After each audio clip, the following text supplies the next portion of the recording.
aurul cu astea, o grămadă mi-a explicat el.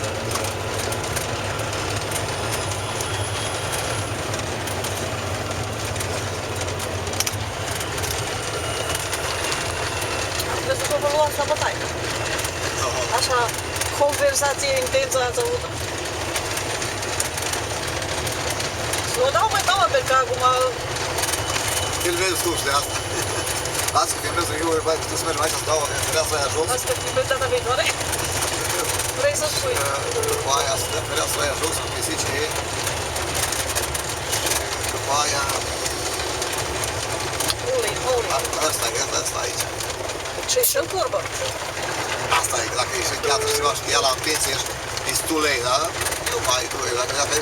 Asta aici. Să știi ce tare e ăsta. Ce? Zăpada asta. Imagine. Da. Cine știe să zăpadă pe un șanță, mă? Dar nu pe asta, că de ce e cu o zăpadă așa pe dealul ăsta? Și a început eu să-mi desenez rostul zăpadă și asta să-mi explice că ce e, că ăla dealul acolo, King Solomon și toate păraiile astea care merg din el în jos, pe toate păraiile au fost aur de numai cât s-o găsit și asta, știi? Și zice că... De aia o săpat ei pe dealul și asta au încercat să facă orice săpat. De unde vine aurul ăsta? Că nimeni nu a găsit de unde vine. Pe toate păraiile este aur. Tot ce artaiile de păraiile de aici, care au fost cât aur s-au găsit și asta. Și toate păraiile astea. Toată lumea se gădește de unde. Și îi zice că o săpat rău, că acolo trăi și de asta. Păi nimeni nu știe dacă o asta. Păi i-a explicat el cum e cu claim. Cum e cu claim. 500 de fiți, aici nu cu fiță. 500 de fiți pățime, 1000 de fiți lungime. Aia înseamnă 1000 de fițe, 300 și ceva de metri, 300 de metri. Atâta e un claim? Da, 300 de metri lungime pe 50 metri, pe 150 la ține.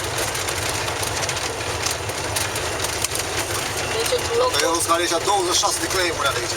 Pe aia vreau să zic și eu, în loc poate să aibă... O 5 ani. Păi zic, cum faci tu deal-ul cu ăștia, că zici că mai faci deal cu ăla care vrea să-ți vândă claim-ul, nu-i cumperi nimic până când nu te duci forezi. Și atunci trebuie să știi eu grămadă de date. Îmi spunea el că dacă la o groapă de aia care forezi, dacă ai 41 de grame de aur... You know, Tony, I forgot. The reason I wanted to get some fuel was to put it in that 9. I'm not sure how much fuel's in it. I don't want to run out. Tony, I'm going to turn around and go back up and we're going to park that 9. I just don't want to take any chances running out of fuel with it. Just look at the tank and see how much is in the tank. Yeah, I did yesterday. There's no dipstick in. I could only see just a little bit of fuel down on the bottom, and I kind of forgot here when you took off this morning. That's why I was getting fuel this morning. I was trying to check the gauge, but I didn't see any gauge to show me any fuel.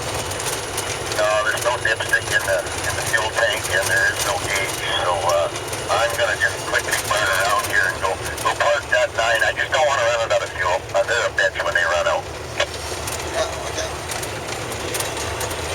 So I am gonna turn around. Actually, hang on, just about to the equipment here.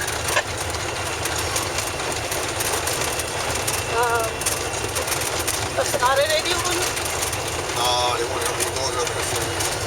Dar nu-l bălau, știi? Pretty sure because it was so heavy, they probably drained as much fuel out of it as possible, you know what I mean? Yeah, I don't know if they drain out anything or they just was left like that. I have no idea. Yeah, I'm not going to take any chances. The last thing I want to do is get premium tester lines out on that thing. Puteai să pui și de la... Huh? Puteai să pui din ăsta. Yeah, you put your fuel, that's good. Bine, ce geață e de aici? Mă întorc aici să văd dacă... Da, vorba, vreau să fereastra aia, că am mașina, că mai am scoaia de lucru. Să ajungem